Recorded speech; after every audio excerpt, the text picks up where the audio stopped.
नमस्कार, मैं कमलेश कबीर आपका एक बार फिर स्वागत करता हूं इस नए एपिसोड में। आज के इस एपिसोड में हम बात करने वाले हैं प्रियंका गांधी की। पिछले क्योंकि ज़्यादा समय की तो मैं बात करूंगा नहीं, लेकिन 2014 के बाद से ही जब राहुल गांधी का फ्लॉप शो स्टार्ट हुआ, उसके बाद में लगातार पूरे देश की राजनीति जो है वो एक बात पे केंद्रित हो गई थी। और इस विशेष तौर से अगर हम बात करें तो कांग्रेस पार्टी की, कि प्रियंका गांधी जो है वो राजनीति में सक्रिय रूप से कब आएगी। और इस सवाल का जवाब जो है वो ढूंढते ढूंढते 15 साल, आप मानोगे 2014 के बाद में 10 साल तो सीधे ही हो गए, तो 10-15 साल से जो है वो जवाब मिला है अब जाके। तो कांग्रेस पार्टी जो है वो इसकी खुशियां मना रही है, और खुशियां मनानी भी चाहिए, क्योंकि उनका एक और लीडर जो है वो राजनीति में अब लॉन्च होने जा रहा है। लेकिन अब मीडिया जगत हो या चाहे देश की राजनीति हो, इसमें एक बड़ा सवाल जो है वो अब सामने निकल के आएगा, और वो है, क्या प्रियंका गांधी के आने से कांग्रेस पार्टी मजबूत होगी। और ये सवाल क्यों पूछा जा रहा है, क्यों उठाया जा रहा है, उसके पीछे की कहानी ये है साफ तौर से कि राहुल गांधी जो है वो पूरे तरीके से फ्लॉप साबित हो चुके हैं। और ये आप सोच के देखिए, जब मैं ये बात करूंगा तो शायद जो है वो थोड़ा सा ये लगेगा कि नहीं, मैं नौसिखिया हूं, या और तमाम तरह की बातें जो है वो सामने आ सकती है। लेकिन आप लोगों को जो समझने वाली बात यह है, आप जो कांग्रेस के चाटुकार पत्रकार या जो कांग्रेसी पत्रकार है जो अपने यूट्यूब चैनल वगैरह चलाते हैं, आप उनके वीडियो को उठा के देखिए। और आप जब उनके वीडियो को जब देखोगे तो आपको अंदाजा लग जाएगा कि बात जो है वो किस तरफ जा रही है। तो बात इस तरफ जा रही है कि अगर वो ये इस बात पे जोर देते हैं कि प्रियंका गांधी के आने से अब कांग्रेस पार्टी में नई जान फूंकी जाएगी, तो इसका मतलब कांग्रेस पार्टी इससे पहले जो है वो खत्म होने के कगार पे थी। तो राहुल गांधी का सफर सबने देखा है, आपने भी देखा है, मैंने भी देखा है, सबने देखा है।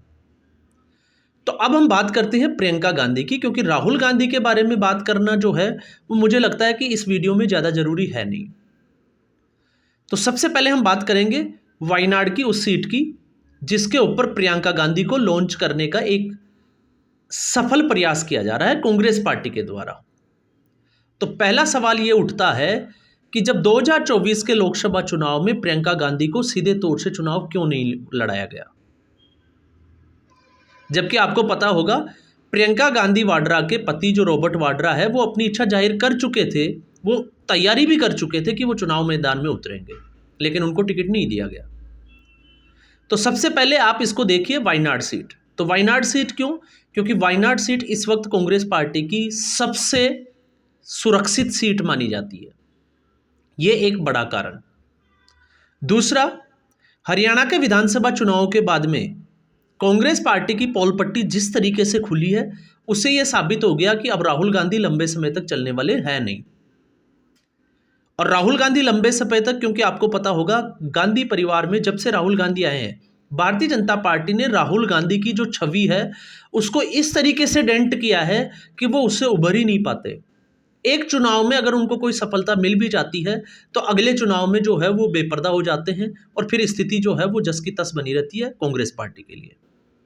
तो ऐसी स्थिति में ये एक जो है वो एक प्रयोग किया जा रहा है, और प्रयोग इसलिए किया जा रहा है कि राहुल गांधी अगर असफल हो रहे हैं तो प्रियंका गांधी की वजह से गांधी परिवार का हस्तक्षेप जो है वो कांग्रेस पार्टी में बना रहना चाहिए, वरना एक समय के बाद में बगावत होना शुरू हो जाएगी कि गांधी परिवार को ही कांग्रेस पार्टी से बाहर का रास्ता दिखाओ अगर कांग्रेस पार्टी को बचाना है। तो ये जो है वो उसको बचाने का एक प्रयास है।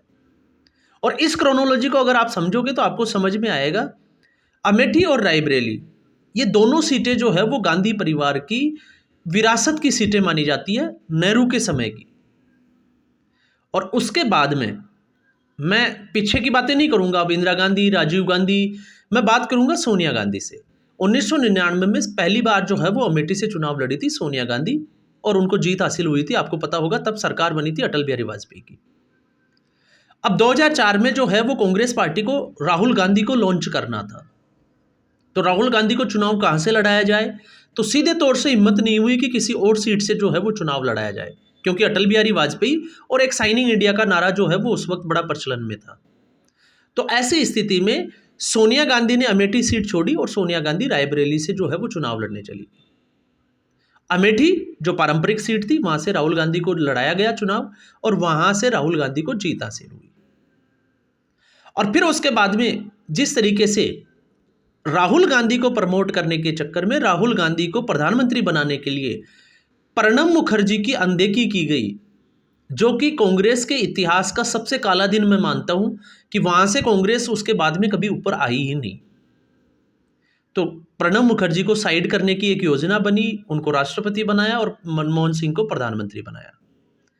यूपीए 2 में कोशिश की गई कि राहुल गांधी को लॉन्च करेंगे, प्रधानमंत्री पद पे जो है वो स्थापित किया जाएगा, लेकिन घोटाले इतने थे कि कांग्रेस पार्टी ने वो जहमत भी नहीं उठाई।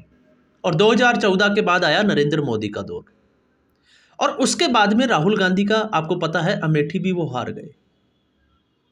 तो अब ऐसी स्थिति में वायनाड सीट जो राहुल गांधी जीतते आए हैं वो एक सुरक्षित सीट मानी जाती है, और वहीं से प्रियंका गांधी को लॉन्च, ताकि शुरुआत में ही कांग्रेस पार्टी और गांधी परिवार को झटका नहीं लगे।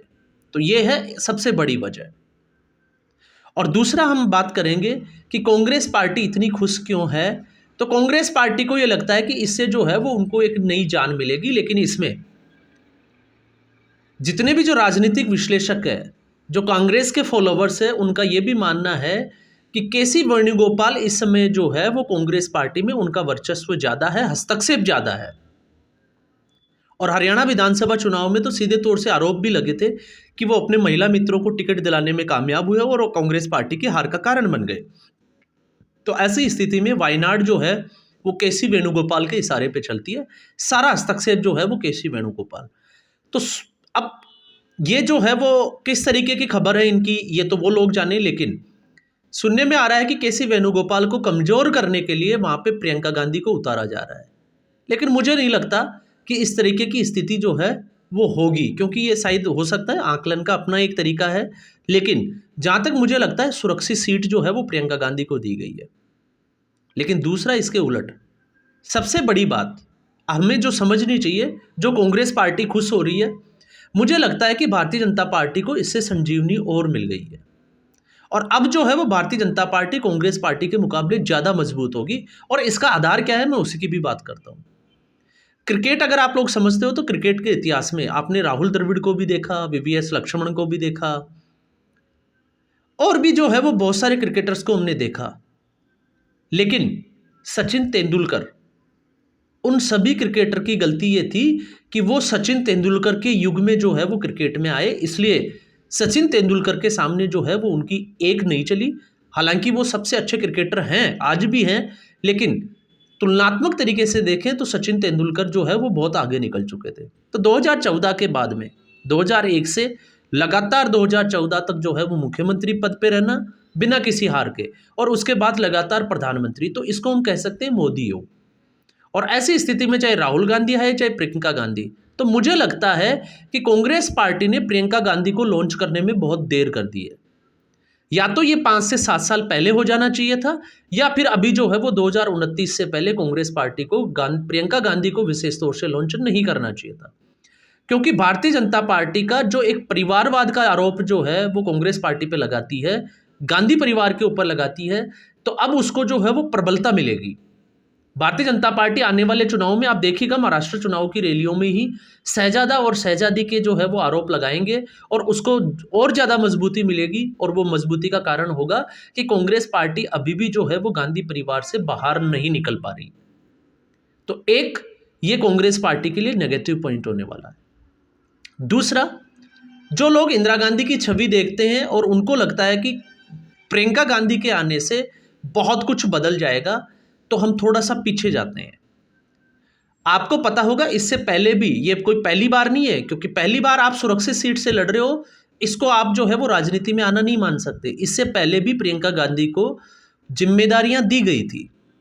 आपको पता होगा जब ज्योतिरादित्य सिंधिया कांग्रेस पार्टी में थे, तब उनको जो है वो पश्चिमी उत्तर प्रदेश में, आपको पता होगा, और नॉर्थ जोन में भी बांटा गया था, और उस वक्त प्रियंका गांधी को एक बड़ी जिम्मेदारी दी गई थी। ये मैं लोकसभा चुनाव की बात कर रहा हूँ।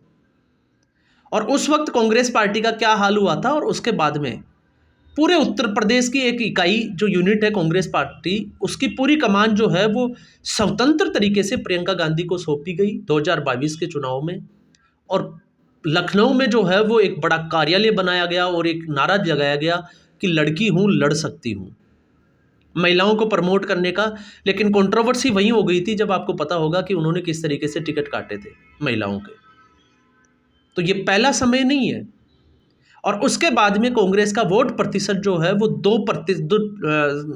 2% के आसपास आके रुक गया था। और कांग्रेस पार्टी की कितने सीटें निकली थी आपको पता होगा, कहाँ कौन सी स्थिति में वो पहुंच गई थी। तो प्रियंका गांधी, मुझे लगता है जिस तरीके से राहुल गांधी, उसी तरीके से जो है वो प्रियंका गांधी की राजनीति आगे बढ़ने वाली है।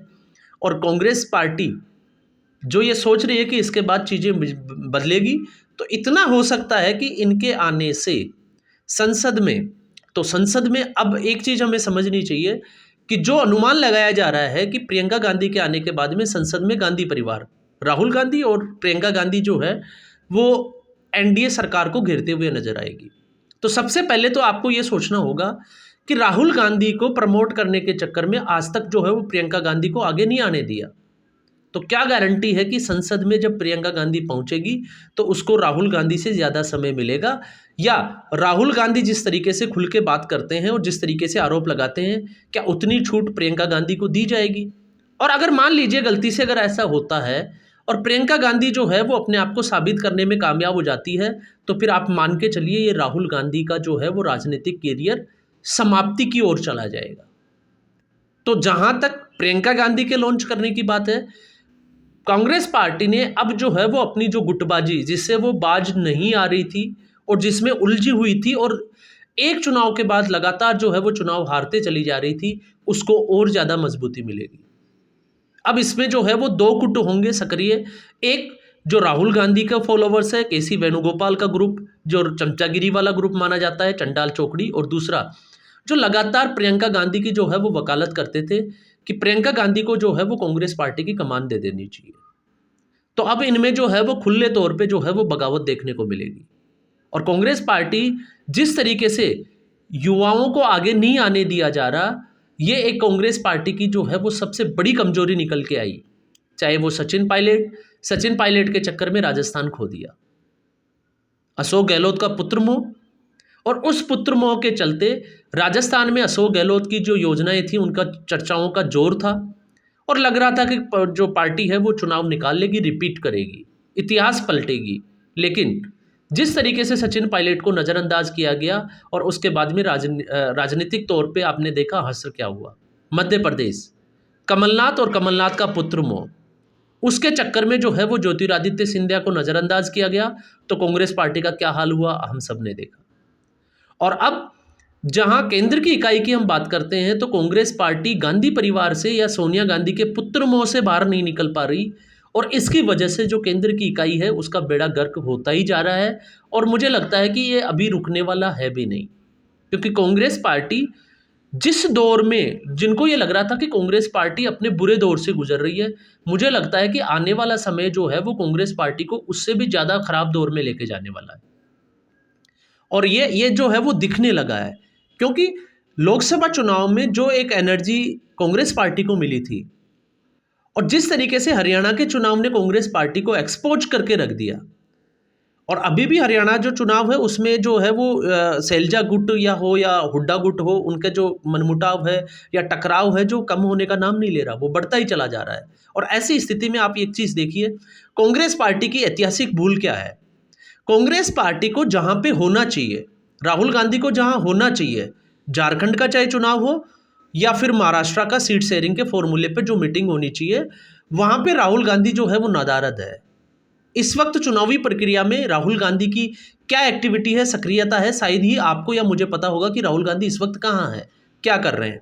लेकिन कांग्रेस पार्टी का इस वक्त पूरा जोर है कि वायनाड, जो कि उनकी एक जीती हुई सीट मानी जा रही है। हालांकि भारतीय जनता पार्टी ने बहुत अच्छा कैंडिडेट दिया है, लेकिन मुझे नहीं लगता कि भारतीय जनता पार्टी वायनाड जीत पाएगी।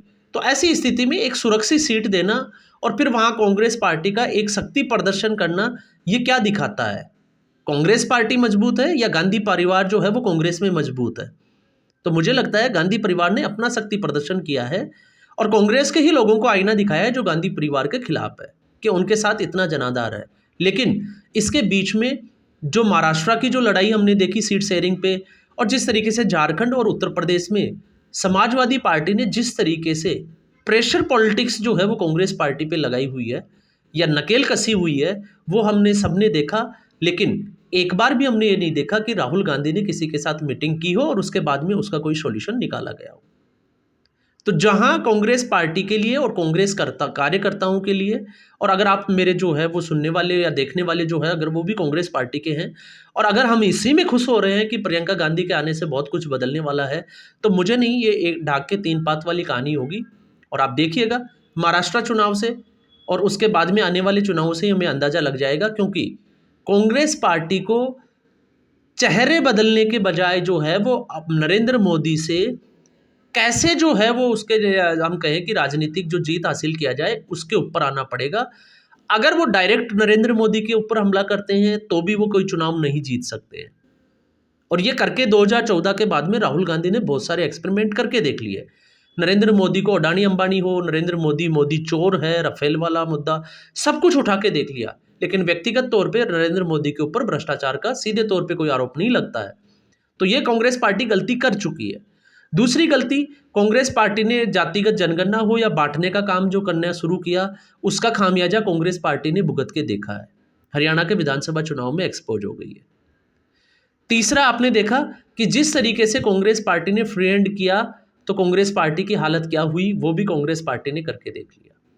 तो मुझे लगता है कि कांग्रेस पार्टी को चेहरे बदलने के बजाय अपनी रणनीति पे काम करना चाहिए। और रणनीति जो है, क्योंकि अब अगर इसको जो है वो रणनीति समझ रहे हो, तो भारतीय जनता पार्टी के लिए एक और संजीवनी का काम करेगा, जैसे कि मैं पहले भी बोल चुका हूं।